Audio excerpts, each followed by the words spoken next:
Hello दोस्तों, welcome to my channel. दोस्तों, आज बात करेंगे दो ऐसे स्टॉक्स के बारे में जो मिड कैप कंपनी से आते हैं और अच्छे रिटर्न दे रहे हैं। दोस्तों, आज हम आपको बताते हैं गिरते हुए मार्केट में इन्वेस्ट करने का सही तरीका क्या है। बहुत से लोग ऐसे ही इन्वेस्ट करते हैं। गिरते हुए मार्केट में दो तरह से इन्वेस्ट करते हैं और पहला तरीका है SIP। एक ऐसा तरीका जब आप हर महीने अपने बचत के हिसाब से इन्वेस्ट कर सकते हैं। और दूसरा तरीका है बाय ऑन डिप का तरीका, यानी जब मार्केट गिरता है तब अपने एक छोटे से अमाउंट से अपने पुराने लिए हुए शेयर्स का एवरेज करते हैं या तो फिर कोई नया शेयर लेते हैं और उसी प्रोसेस को दोहराते रहते हैं। तो इस तरीके से एक छोटे से अमाउंट से इन्वेस्टमेंट करके हम पैसा कमा सकते हैं। एक छोटा छोटा इन्वेस्टमेंट करते करते आप एक बढ़िया अमाउंट कमा सकते हैं।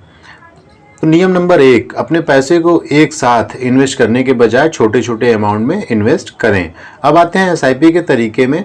तो SIP उसी शेयर में करें जिसमें फंडामेंटल अच्छा हो, यानी कि कंपनी ने पिछले समय में रिटर्न दिया हो, कंपनी का सेल ग्रोथ अच्छा हो, प्रॉफिट अच्छा हो, कंपनी के शेयर होल्डर्स अच्छे हों, प्रमोटर्स कहने का मतलब कि प्रमोटर्स अच्छे हों, डेप्ट कम हो।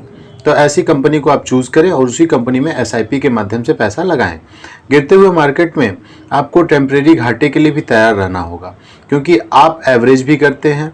जैसे पुराना शेयर आपने 100 रुपये का लिया, अभी मार्केट में उसका प्राइस 70 रुपये 60 रुपये आ गया, तो आप एक छोटा सा इन्वेस्टमेंट करके उसका एवरेज भी मेंटेन कर सकते हैं, क्योंकि बिना एवरेजिंग आप प्रॉफिट नहीं कमा पाओगे। आपको लॉन्ग टर्म का व्यू भी रखना पड़ेगा, क्योंकि आज मार्केट गिरा हुआ है, वो मार्केट कब उठेगा ये कोई नहीं जानता।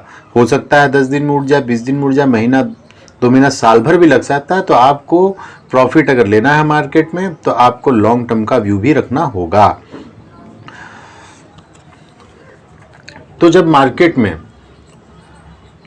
मार्केट दोबारा से पटरी पर नहीं आता है, जब तक मार्केट दोबारा से पटरी पर नहीं आता है तब तक आपको पेशेंस रखना होगा।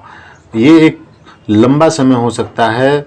कुल मिलाकर के आपको गिरते हुए मार्केट से पैसा कमाना है तो आपको एवरेजिंग करना आना चाहिए, अपने शेयर्स को एवरेज करना आना चाहिए, और पेशेंस बहुत ज़रूरी है, क्योंकि अगर आप पेशेंस नहीं रखेंगे, पेशेंस खो देंगे तो आपको लॉस के अलावा कुछ नहीं होगा।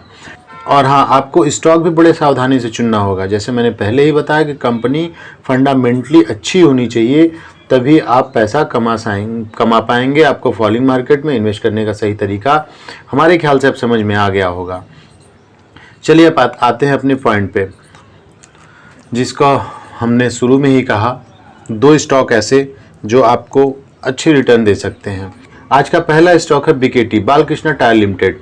ये कंपनी हाईवे टायर बिजनेस में 1987 से है। BKT स्पेशलिस्ट सेगमेंट में फोकस करती है, क्योंकि आपको जब मैंने टायर कंपनी के बारे में बताया होगा तो आपको लगा होगा कि इसमें MRF भी है और भी कई कंपनियां हैं जो टायर कंपनीज़ हैं, तो फिर BKT ही क्यों।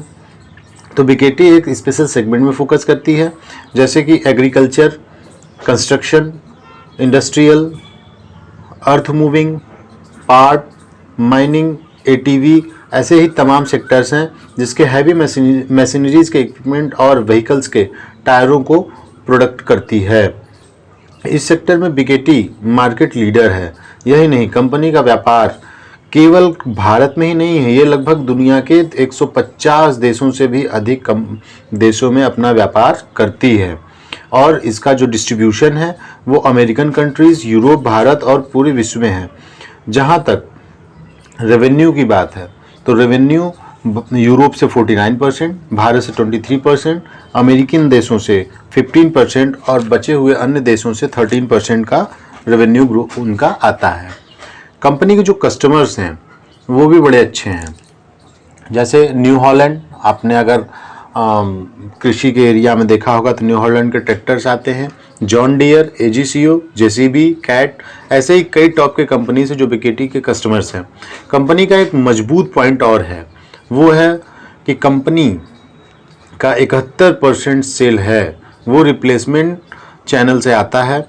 यही कंपनी का एक फिक्स रेवेन्यू होता है। साथ ही ओरिजिनल इक्विपमेंट मैन्युफैक्चरिंग से 25% और अन्य से 4% रेवेन्यू आता है। आइए चर्चा करते हैं कंपनी के फंडामेंटल पर।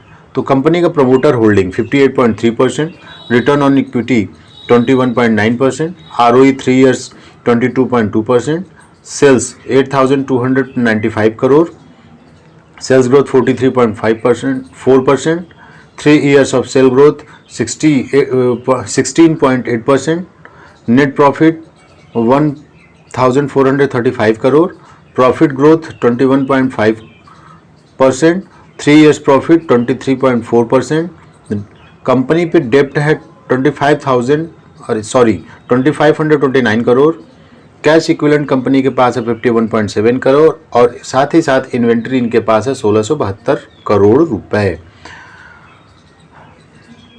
तो ये रही बीकेटी के बारे में जानकारी। अब आइए आपको ले चलते हैं अपने अगले स्टॉक के बारे में, और अगला स्टॉक है TVS Motors companies limited. TVS two wheeler गाड़ियों और उसके पार्ट्स को बनाती है।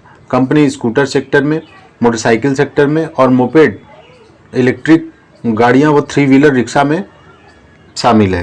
कंपनी का मजबूत पक्ष है स्ट्रॉन्ग ब्रांड रिकॉल, और कंपनी आम आदमी के खरीदने लायक सस्ते वाहन, दोपहिया वाहन बनाती है। अब कंपनी ईवी सेक्टर में भी आ गई है।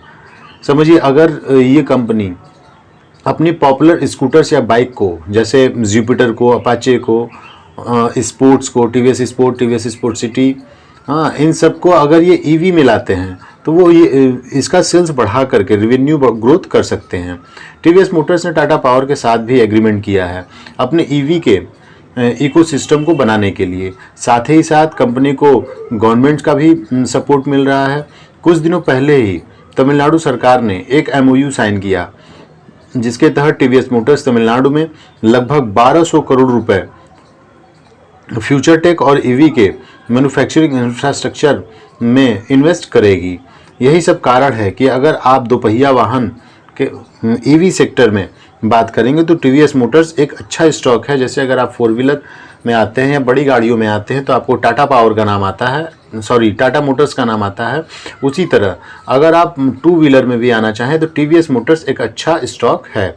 कंपनी के फंडामेंटल को देखेंगे तो promoter holding 15.8%, return on equity 18.4%, 3 years ROE 18.4%, sales 24,355 crore, sales growth 25.4%, 3 years of sales growth 66.50%, net profit 757 crore, profit growth 25.5%, 3 year profit 2.31%। Company पर 15,827 करोड़ रुपए का डेप्ट है, जबकि इसके एवज में कैश इक्विवेलेंट इनके पास 1536 करोड़ और टोटल इन्वेंट्री 1642 करोड़ रुपए है। दोस्तों, ये जो मैंने आज 2 स्टॉक बताए हैं, इनका फ्यूचर जो है बहुत अच्छा है। अगर कंपनी, खासकर टीवीएस मोटर, अगर ईवी में सक्सेस होती है तो कंपनी बहुत ग्रोथ करेगी। फ्रेंड्स, ये सारे डाटा इकट्ठा करने में बहुत समय लगता है, बहुत दिमाग लगता है। तो उम्मीद है आपको वीडियो अच्छी लगी होगी।